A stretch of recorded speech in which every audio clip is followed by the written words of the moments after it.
اللهم صل وسلم وبارك على سيدنا شفيعنا حبيبنا نبينا مولانا محمد بارك وسلم. الحمد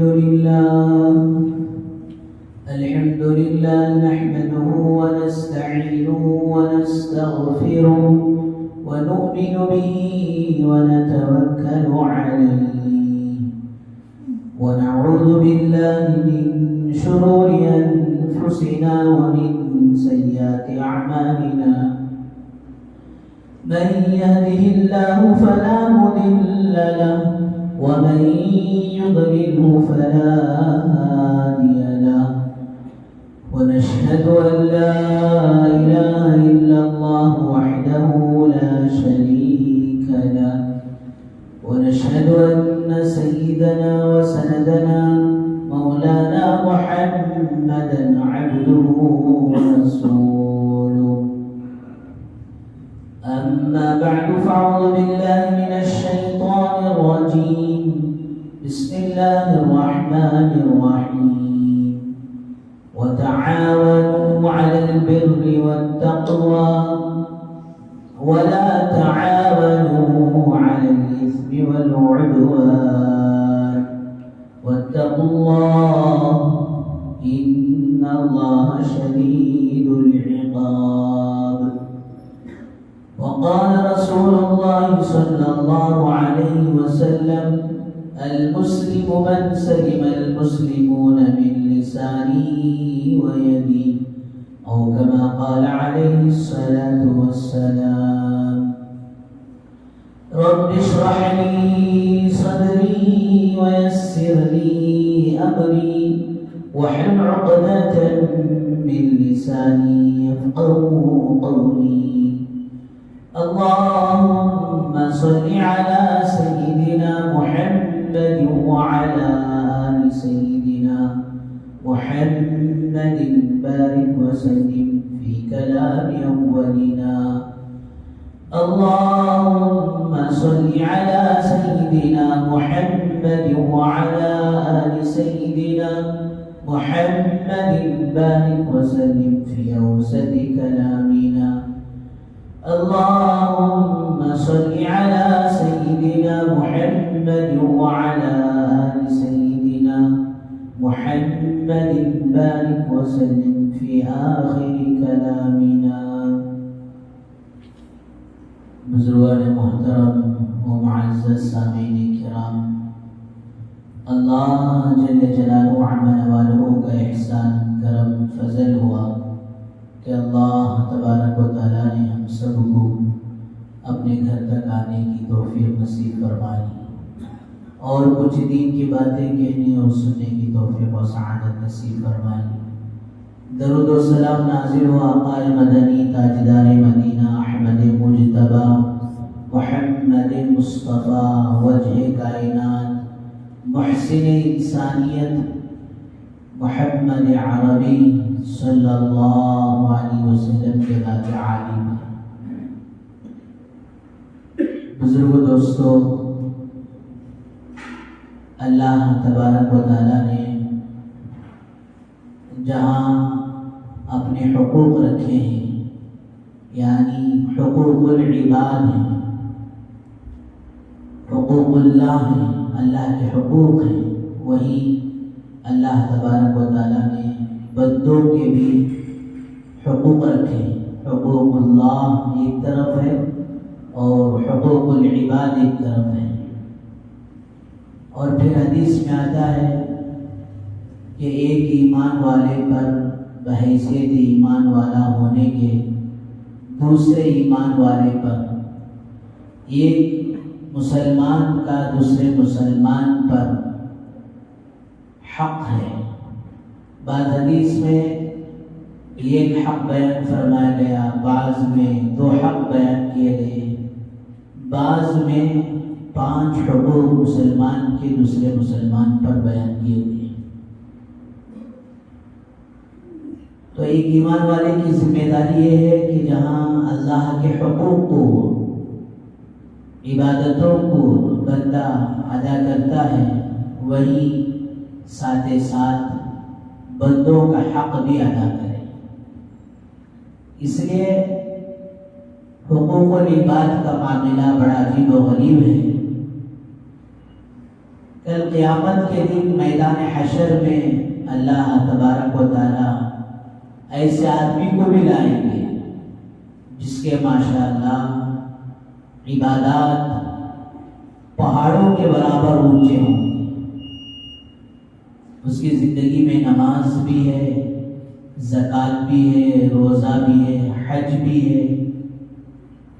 عبادات تو بڑے بڑے تھے، لیکن بندوں کے حق کی پامالی کی وجہ سے، بندوں کے حق ادا نہ کرنے کی وجہ سے یہ سارے عبادات پر پانی مل جائے گا. اس لیے اللہ کے نبی صلی اللہ علیہ وسلم حضرات صحابہ سے پوچھتے ہیں، میرے صحابہ، میرا امت کا غریب فقیر آدمی کون ہے؟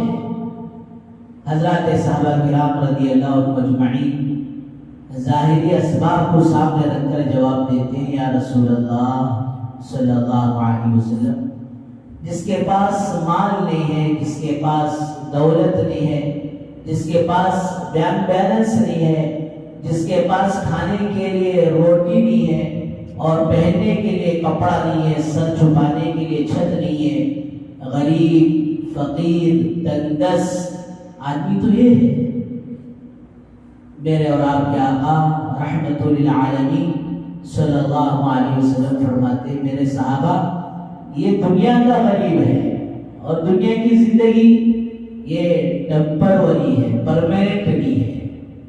یہاں کی ہر چیز ٹیمپروری ہے. یہاں کی خوشی، یہاں کا غم، یہاں کی جوانی، یہاں کا بڑھاپا، یہاں کی زندگی، یہاں کا مال سارے ٹیمپروری ہے، پرماننٹ نہیں ہے. پرماننٹ کی زندگی دوستو وہ تو موت پر شروع ہوگی. آخرت میں تو ہے ہی، لیکن اس کی شروعات موت پر ہوگی کہ 500 فرشتے اس کے لیے جنت کا گلدستہ لے کر اس کے ویلکم کے لیے، اس کے استقبال کے لیے آئیں گے. جس طرح بچہ روتا ہے تو ماں جو ہے اسے کھلونے بتا بتا کر اس کا دل بہلاتی ہے اور پھر اسے رونے سے اس کا دھیان ہٹاتی ہے. اس طرح دوستو آسمان کے وہ سارے فرشتے جنت کا وہ گلدستہ بڑے بڑے پاٹیاں میں لے لگاتی ہیں، ورجنل نہیں تو بھی پلاسٹک کے پھول لے کر ویلکم کرنے کے واسطے، اور پھر پتہ نہیں جی ان کے لیے گفٹ دینے کے واسطے لے کر آتے ہیں، تحفہ لے کر آتے ہیں، ہدیہ لے کر آتے ہیں. تو اس طرح دوستو وہ آخرت کا گلدستہ، جنت کا گلدستہ بتا کر اس کی روح اس طرح نکال لیتے ہیں جیسے بسکے میں سے بال نکالا جاتا ہے. آواز آتی اور ہنگامہ شور شرابہ ہوتا، کیا بھی پتہ ہی نہیں چلتا، آواز ہی نہیں آتی. بسکے میں سے جس طرح بال نکال لیا جاتا ہے، اس ایمان والے کی روح اس طرح نکالی جاتی ہے. تو یہی سے آخرت کی زندگی شروع ہو جاتی ہے. بہرحال اللہ کے نبی صلی اللہ علیہ وسلم آخرت کو رکھ کر سوال کرتے ہیں تو پھر خود اللہ کے نبی صلی اللہ علیہ وسلم صحابہ سے فرماتے، میرے صحابہ، میری امت کا غریب فقیر تنگدست آدمی وہ ہے جب قیامت میں آئے گا تو بہت سے اعمال لے کر آئے گا، لیکن ساتھ ساتھ بندوں کے حق کو پامال کر کر آئے گا، جس کی وجہ سے یہاں دنیا میں معاملہ جی پیسے سے چلتا تھا. پیسہ پھینک تماشا دیکھ، یہ جو بھی ضرورت ہے تو یہاں دنیا کے اندر دوستوں کرنسی چلتی تھی، پیسہ چلتا تھا، روپیہ چلتا تھا. آخرت میں تو اعمال چلتے ہیں.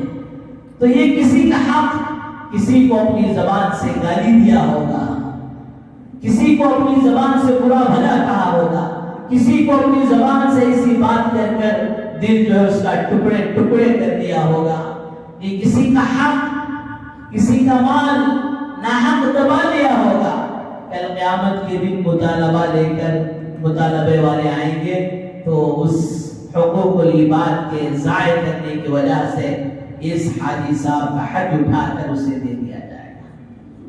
اس نمازی کی نمازیں اٹھا کر اسے دے دیے جائیں گے، اس کا صدقہ و خیرات اٹھا کر اسے دے دیا جائے گا۔ بہرحال دوستو، دیتے دیتے یہ کنگال ہو جائے گا، یہ غریب اور فقیر ہو جائے گا۔ جس طرح دنیا میں پیسہ نہیں ہونے والا آدمی غریب ہے، آخرت میں اعمال نہیں ہونے والا آدمی جس کے پاس اعمال نہیں ہے وہ وہاں کا غریب ہے۔ لیکن مطالبہ کرنے والے آتے رہیں گے، اس کے پاس تو سارا بینک بیلنس ختم، سارا اکاؤنٹ ڈیلیٹ، کچھ بھی بینک بیلنس نہیں ہے، سارا نیل ہو چکا ہے۔ آنے والوں کا حق تو دینا ہے، اب کیسے دیں گے؟ تو فرمایا آنے والے بھی کہ وہ دودھ کے دھولے نہیں ہوں گے، ان کے ذمے بھی کچھ گناہ ہوں گے، تو وہ گناہ اٹھا کر اس پر ڈال دیا جائے گا۔ اس گناہ کے بدلے میں یہ گناہ، اس گناہ کے بدلے میں یہ گناہ۔ جس طرح اعمال کے پہاڑ تھے، اب گناہوں کا انبار لگ جائے گا۔ اللہ ہم سب کی پوری امت کی حفاظت فرمائے۔ پھر دوستو ہوگا یہ کہ وہ اپنے ان گناہوں کی بدولت جہنم میں پھینک دیا جائے گا۔ بہرحال حقوق اللہ کے ساتھ حقوق العباد بھی دوستو ایمان والے پر ضروری ہے۔ اس لیے حضرات علماء نے فرمایا سب سے پہلا حق یہ ہے کہ ایک ایمان والا دوسرے ایمان والے کی پریشانی اور مصیبت کو دیکھ کر اس کی پریشانی اور مصیبت دور کرنے کی کوشش کرے۔ میرے اور آپ کے آقا سرکار دو عالم صلی اللہ علیہ وسلم نے حدیث مبارکہ میں فرمایا من استطاع منکم اخاہ فلینفعہ، کہ تم میں سے جو طاقت رکھے اتنی کہ اپنے بھائی کو نفع پہنچا سکے تو ہر حال میں اسے نفع پہنچاؤ۔ یہ ضروری نہیں ہے کہ کسی کو مال کے ذریعے سے نفع پہنچائے، کسی کو اچھا مشورہ دینا یہ بھی نفع ہے، کسی کی ہمت باندھنا، کسی کا حوصلہ بڑھانا، کسی کو راستہ بتا دینا، کسی کی کفالت کر لینا، کسی کو تعلیمی راستہ بتانا، کسی کو تعلیم سے نوازنا، یہ سارے کے سارے نفع پہنچانے کے لسٹ میں آ جاتے ہیں۔ اور دوستو کچھ بھی نہ ہو سکے تو ایمان والے کو اپنی زبان سے میٹھے بول سے نوازو۔ اس لیے علماء نے، اللہ والوں نے مسلمانوں کے لیے، ایمان والوں کے لیے یہ بڑی عجیب و غریب باتیں لکھی ہیں کہ ایمان والا ہوتا کون ہے؟ کہ جس کی زبان میٹھی ہو، جس کی زبان سے نکلے تو میٹھے بول نکلے۔ اور پھر دوستو یہ ایسا ہی نہیں ہے، قرآن کہتا ہے ما يلفظ من قول الا لديه رقیب عتید۔ سورہ قاف میں 27ویں پارے میں ارشاد باری ہے کہ جو کوئی اپنی زبان سے جو لفظ نکالتا ہے وہ لفظ ریکارڈ ہو جاتا ہے، فرشتے ان الفاظ کو لکھ لیتے ہیں۔ تو بولے تو میٹھے بول بولے، زبان میں مٹھاس رکھے۔ اور پھر فرمایا کہ ایمان والے کے لیے ضروری ہے کہ اپنے دماغ کو ٹھنڈا رکھے، شارٹ ٹیمپر نہ بنے، دماغ ٹھنڈا ہو، اور پھر دل وسیع ہو، ہمارے دل میں سب کے لیے جگہ ہو۔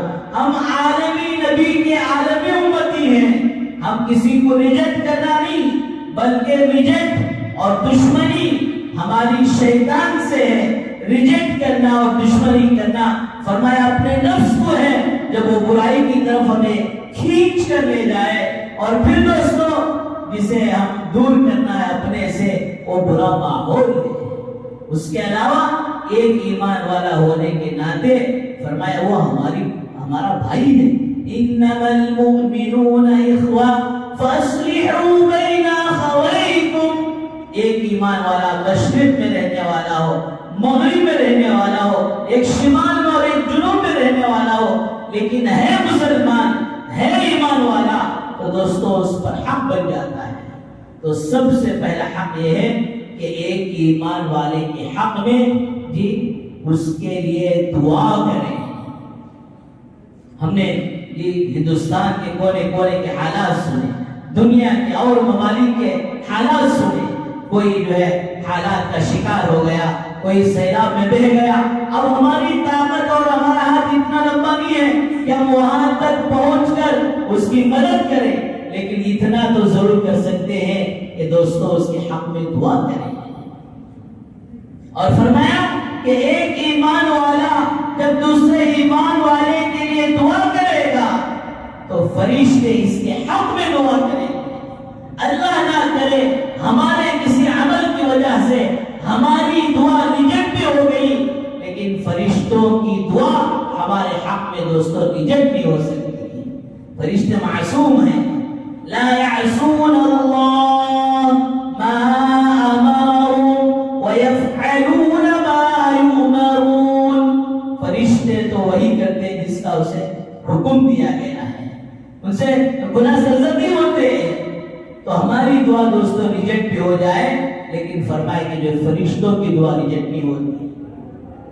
اور اپنے ایمان والے بھائی کی مدد کا سب سے بڑا نفع اور فائدہ یہ ہے، حدیث میں آتا ہے ایک ایمان والا بھائی اپنے دوسرے ایمان والے کی بھائی کی مدد میں جب تک لگا رہے گا، جب تک کوشش کرتا رہے گا، جب تک جدوجہد کرتا رہے گا، اللہ کی یہ مدد میں رہے گا، اللہ کی مدد اس کے ساتھ رہے گا. تو بزرگوں دوستو، پہلا حق یہ ہے کہ ایمان والے کو اپنی ذات سے جہاں تک ہو سکے نفع پہنچائے. آپ نے فرمایا من استطاع منکم اخاہ فلینفعہ، جتنا ہو سکے جہاں تک ہو سکے اپنے ایمان والے بھائی کو نفع پہنچائے. قرآن کہتا ہے وَتَعَاوَنُوا عَلَى الْبِرِّ وَالتَّقْوَى، کہ بھلائی کے کاموں پر اور پھر پرہیزگاری کے کاموں پر ایک دوسرے کی مدد کرو، ایک دوسرے کا تعاون کرو. وَلَا تَعَاوَنُوا عَلَى الْإِثْمِ وَالْعُدْوَانِ، اور پھر برائی کے کام پر اور پھر دشمنیوں کے کام پر ایک دوسرے کا تعاون مت کرو. حدیث میں آتا ہے 4 عمل جس کی زندگی میں آ جائے، من عطا للہ ومنع للہ وحب للہ وابغض للہ فقد استکمل ایمانہ، کہ جب بھی جو کچھ اپنے بھائی کو دو تو اللہ کے لیے دو. ایسا نہیں کہ ہم کسی کی مدد کر رہے ہیں اور پھر ہم کسی کا ساتھ دیں، تو اس کا مطلب یہ نہیں کہ اب میں ساتھ دیا کل موبائل کے اور جو واٹس ایپ کے ہیڈ لائن میں میرا نام آ جائے، یہ پیپر میں میرا نام آ جائے. عجیب یہ حالات بنتے جا رہے ہیں. پہلے معاملہ تو یہ تھا نیکی کر دریا میں ڈال، اب معاملہ کیا، نیکی کر واٹس ایپ میں ڈال، فیس بک میں ڈال، یہاں ڈال وہاں ڈال. اللہ حفاظت فرمائے. من عطا للہ، جو کچھ دو اللہ کے لیے دو. علماء نے یہاں تک لکھا ہے ایک آدمی اپنی ضرورت سے سامان اور سودا صرف خریدنے کے لیے دکان جا رہا ہے، اب جاتے ہوئے اس نے یہ نیت کر لیا ضرورت تو میری پوری کرنا ہے، ضرورت کی چیز تو میری خریدنا ہے، لیکن اس کے ساتھ ساتھ اگر اس نے یہ نیت کی کہ میرا بھائی جو دکان کھول کر بیٹھا ہے اس خریدنے کے ذریعے سے میں اس کا تعاون کروں، اس خریدنے کے ذریعے سے میں اس کی مدد کروں، تو خریدنا اپنی جگہ رہا، ضرورتوں کو پوری کرنا اپنی جگہ رہا. لیکن دوستو یہ خریدنا بھی اللہ کے لیے ہو جائے گا، اس خریدنے پر بھی برابر اجر و ثواب ملے گا.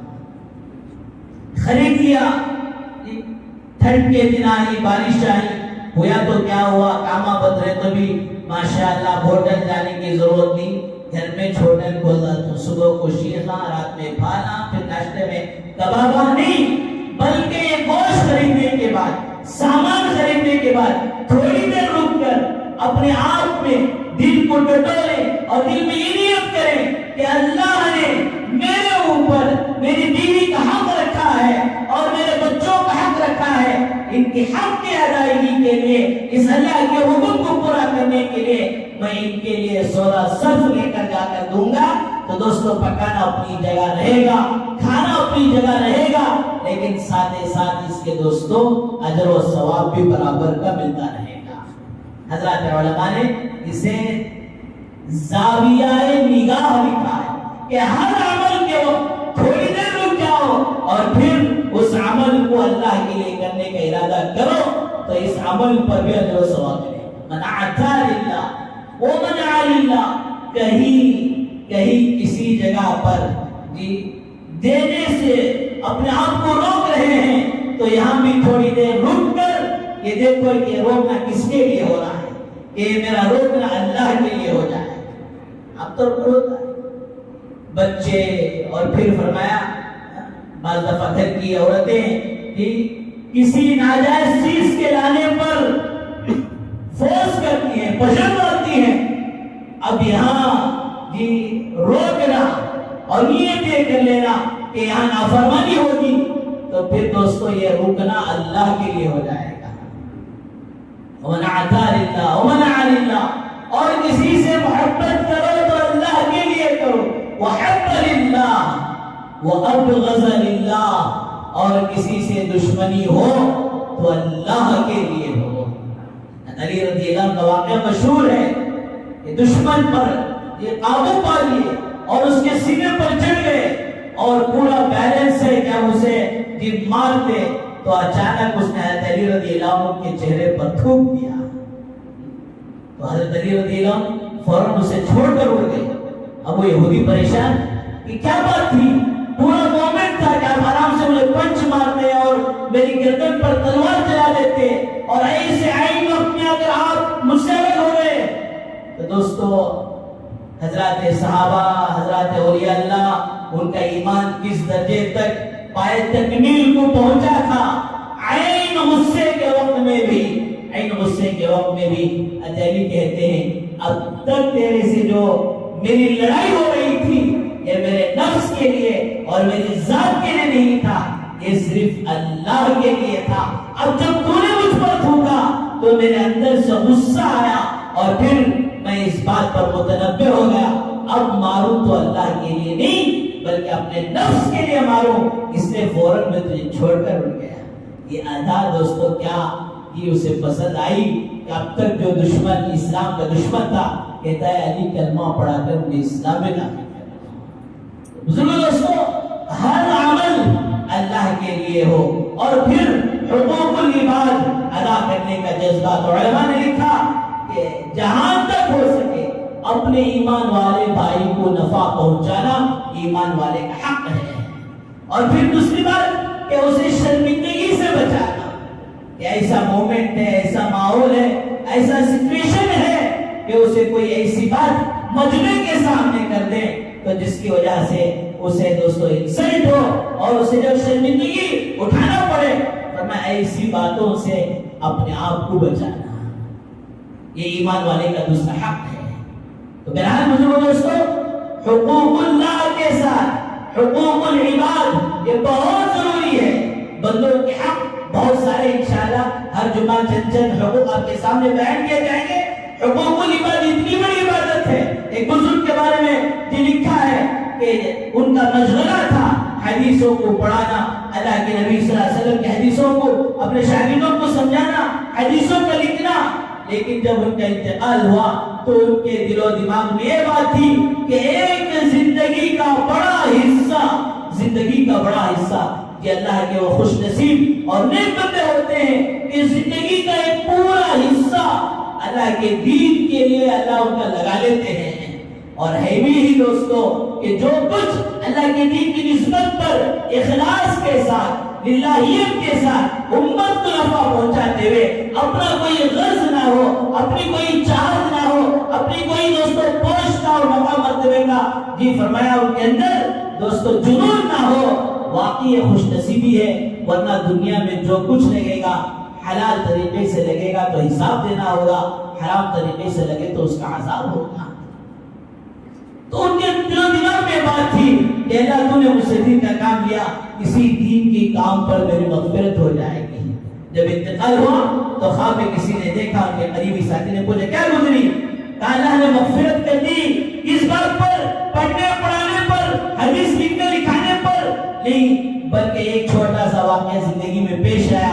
نے اس سے بہت بڑی چیز بھی نہیں سمجھا تھا، حدیث لکھ رہا تھا۔ اس زمانے میں یہ آج کی طرح جو یہ پین ہے، یہ پین نہیں تھے، بلکہ لکڑی کے قلم ہوتے تھے، انک میں ڈبو کر اسے لکھنا پڑتا تھا۔ ایک مرتبہ قلم کو انک میں ڈبویا تو مکھی آ کر بیٹھ گئی۔